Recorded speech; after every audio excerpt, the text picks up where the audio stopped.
The World Health Organization is calling on pharmaceutical companies to share their COVID-19 vaccine patents with poorer nations that are struggling.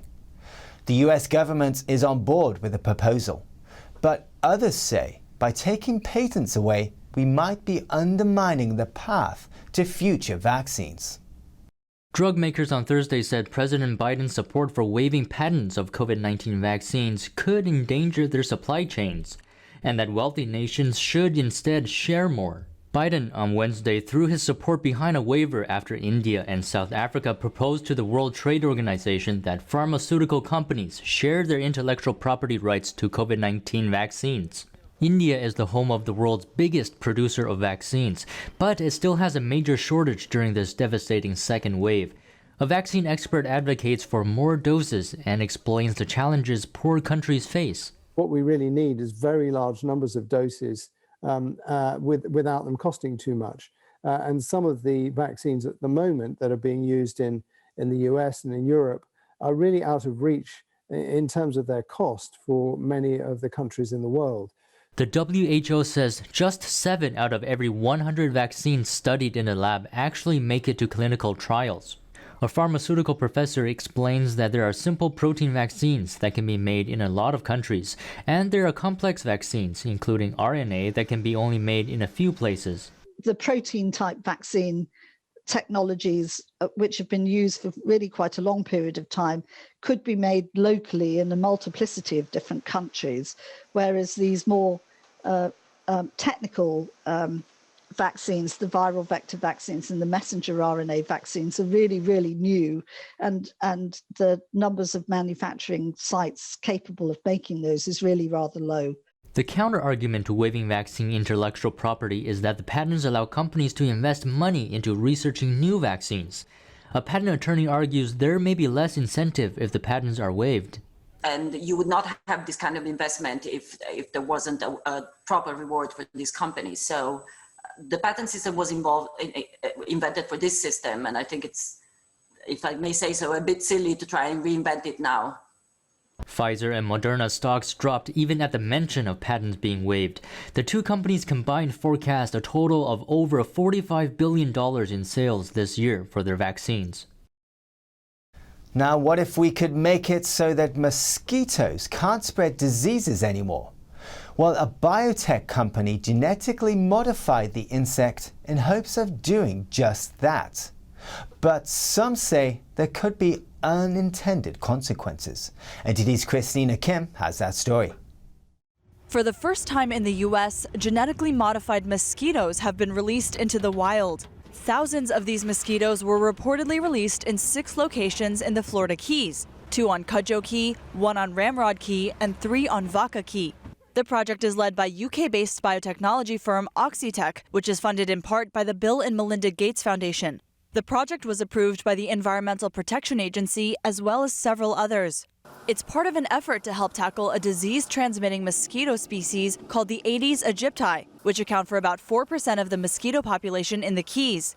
Oxitec says that species is responsible for virtually all mosquito-borne diseases transmitted to humans. This species transmits diseases like dengue, Zika, and yellow fever, and they can also spread potentially deadly diseases to animals as well.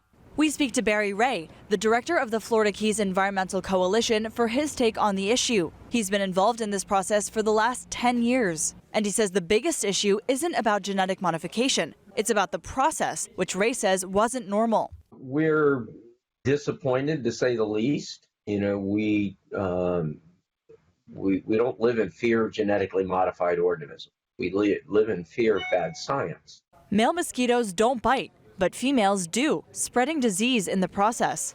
These modified male mosquitoes have been released, and once they mate with unmodified female mosquitoes, they'll pass on a lethal gene. Theoretically, the resulting female offspring would die before maturity, controlling the population. He believes the process was tainted by politics, and the standard to investigate the technology was lowered. We asked them for a simple mathematical standard question. Show me your equation for what a statistically significant sample size is for testing eggs to determine no females will be produced.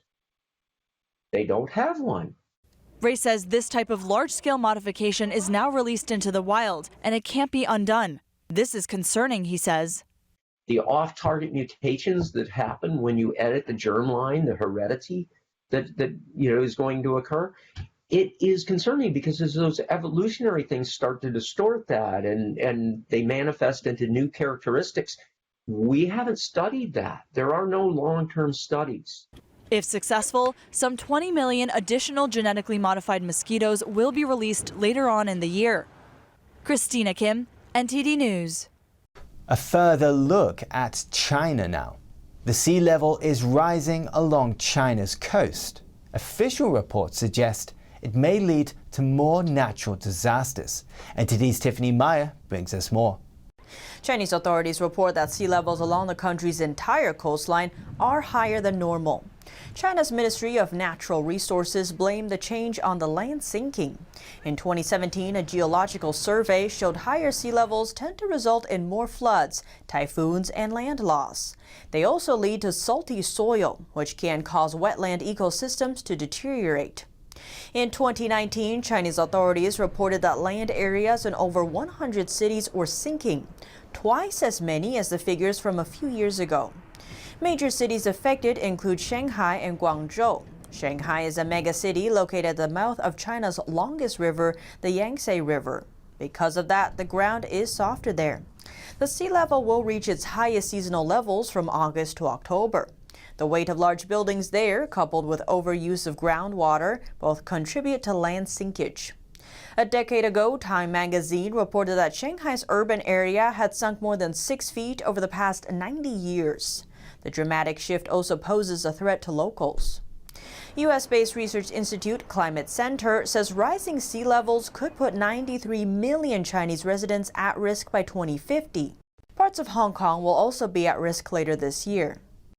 The U.S. intelligence community is paying close attention to Chinese Communist Party leader Xi Jinping's new title. It's the same title communist dictator Mao Zedong used decades ago. Chinese Communist Party head Xi Jinping is the only party leader to ever use the title Helmsman since former CCP leader Mao Zedong. The term implies his ultimate authority within the Communist Party. A top U.S. intelligence official analyzed this phenomenon at a Senate committee hearing. Senator, I think Xi is firmly in control of the party, of the military, and every aspect of Chinese society. Xi first adopted the title Helmsman last year. In an editorial last November, CCP mouthpiece Xinhua News gave Xi the title the core leader and the helmsman of the party. We've had several generals tell us that they know for a fact he has yes men around him. Besides Xi, Mao was also called the helmsman. The communist dictator was known for his personality cult and mass murder. He ruled China for nearly 30 years until his death, and his political movements were responsible for the deaths of tens of millions of people in China. U.S.-based political analyst Gordon Chang tweeted about the issue, saying many China watchers insisted that Xi Jinping would never take the country back to Maoism. That's exactly what he's doing. The China analyst added that Xi is the most dangerous figure of our era. Former Hong Kong magazine editor Jin Zhong believes Xi wants to be the second Mao. He told Voice of America the term helmsman is worth keeping an eye on. Xi made himself Communist Party leader for life by revising the constitution in 2018. Since becoming leader in 2012, Xi has been strengthening his personal power. He set up multiple groups and task forces with himself as the head. He even has more titles than his immediate predecessor. His many titles include Leader of Task Forces of Comprehensive Reform and Leader of Cybersecurity and Information. Researchers at the University of Cambridge tested a prototype cricket bat made from bamboo against a traditional willow bat. And they think their study may change the game. A recent study in the UK involves the world's first bamboo cricket bat. It found it to be stronger, more sustainable, and cheaper to produce than a conventional cricket bat. English willow has been the bat material of choice for over 200 years. Its porous, criss-crossing fibres give it strength, with air pockets that increase resilience and lessen vibrations. So, because the bamboo is being manufactured, it's denser, so heavier than a traditional than willow, However, when we look at the material properties, so the stiffness and the strength, bamboo outperforms willow by a considerable margin. The Cambridge researchers found prototype bat from laminated bamboo was twice as strong as willow. The study showed bamboo is 22% stiffer than willow, so the ball leaves the bat at higher speeds. For a cricket blade, you're looking for a stiff material to transfer all the energy from the player into the ball. So by having a stiff bamboo material, it's going to be outperforming the willow as the energy will be transferred to the ball at a better rate. Researchers said the sweet spot in the prototype performed 19% better than that in a traditional willow bat, being bigger and closer to the bottom of the bat. But cricket is a traditional sport. Are we likely to see a bamboo cricket bat being swung at cricket grounds anytime soon?